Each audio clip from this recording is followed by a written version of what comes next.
When I was in middle school, every year we would take a trip up to New Hampshire, and it was like the biggest deal ever. Being from Florida, we never really got to see any snow, so people were always super hyped up about this trip because it was during the winter. And I remember when I was finally in 8th grade and it was my turn to go on the trip, they had a meeting, I guess, to tell us like what we should bring and when the trip was going to take place. But what we weren't prepared for was that the meeting was actually to tell us that the trip had been canceled. The trip that everyone had been looking forward to for months had been canceled.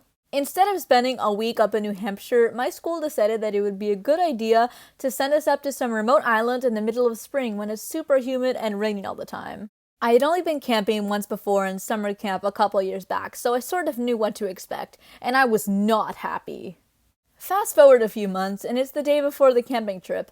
My middle school was weird. It was like a K through 8 school, so there were only like 80 middle schoolers, and we were all in one class. So they split us up into two groups, the problem kids and the normal ones. Guess which group I was in? I was in the normal group, obviously, but I ended up having to change groups because I didn't have all the things I needed to bring for the trip.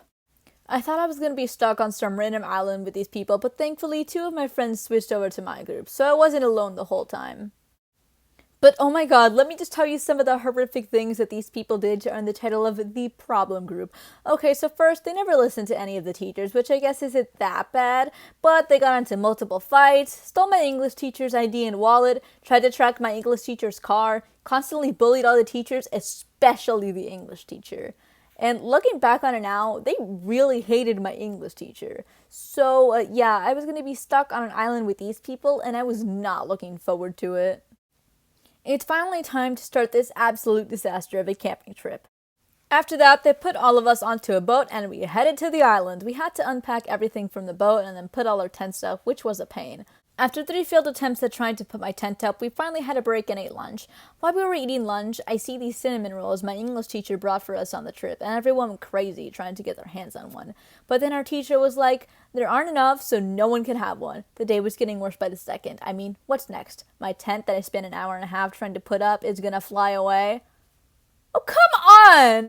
After spending another hour trying to get it back together, it's already kind of late, so half of us decide to go fishing. Me and my other 2 friends have never been fishing before, so we just wanted to go to the docks and see how much of a mess this was going to become. And surprisingly, nothing bad happened. Some people even offered to teach us how to fish. I still didn't catch one, but one of my friends did.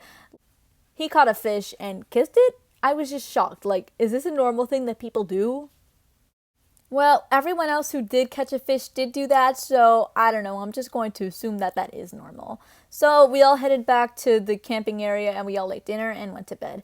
But we left our tent door open for like 2 minutes and a giant swarm of bugs decided to make our tent their new home. So we spent the night with two choices. One, get burned alive in our sleeping bags but not get bit by bugs, or two, get eaten alive by bugs but not get a heat stroke. I chose the wrong option and spent the rest of the trip being super itchy.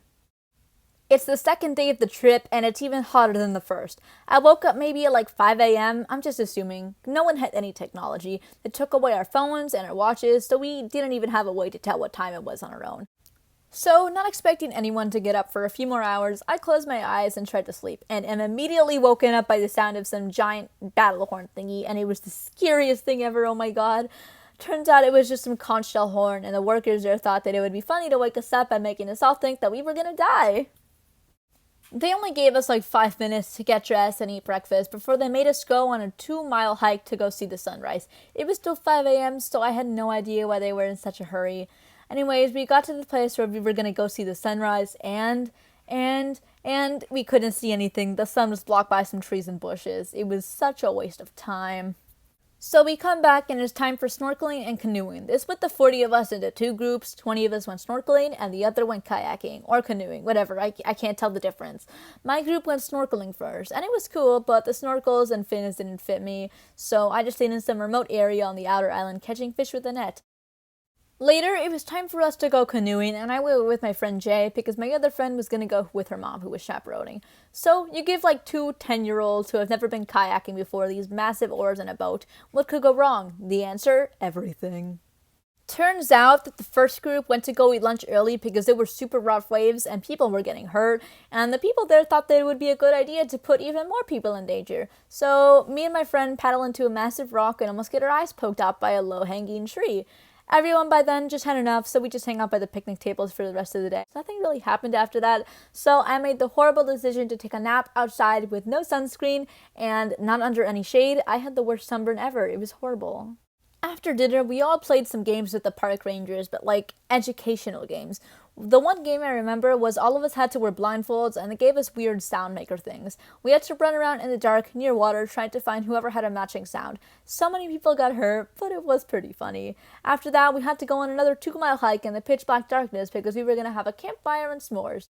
So we ate s'mores, got bit by a ton of mosquitoes, and honestly, I was expecting us to tell scary campfire stories, but none of that happened, so I was just a little bit disappointed. Anyways, we walked the 2 miles back and went to sleep.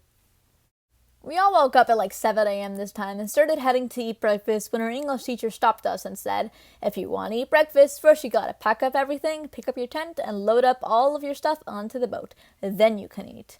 Everyone didn't care at first, but then she said that she would give us cinnamon rolls if we cleaned up. Naturally, everyone sprinted back and started picking everything up. My group almost finished first, but then our tent decided that now would be a good time to fly away again when there were cinnamon rolls on the line.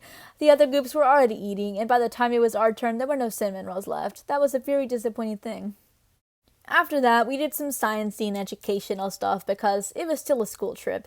The boat came by to pick us up and we all went back to school, but it doesn't end here. We got to the school maybe like 2 hours early. I mean, that doesn't seem that bad. We could just go inside and wait, right? No.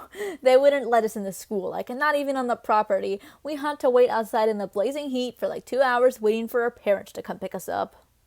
Eventually, after like 30 minutes of waiting, they gave us our phones back so we could call our parents and let them know that we were there. But why couldn't we just gone inside? I mean, they never told us why, so I guess it's just better to not think about it. Well, I never want to experience camping ever again. That was an absolute nightmare. I hope you enjoyed the video and my scarring camping experience. You should totally subscribe and like the video if you want to see more. Okay, bye!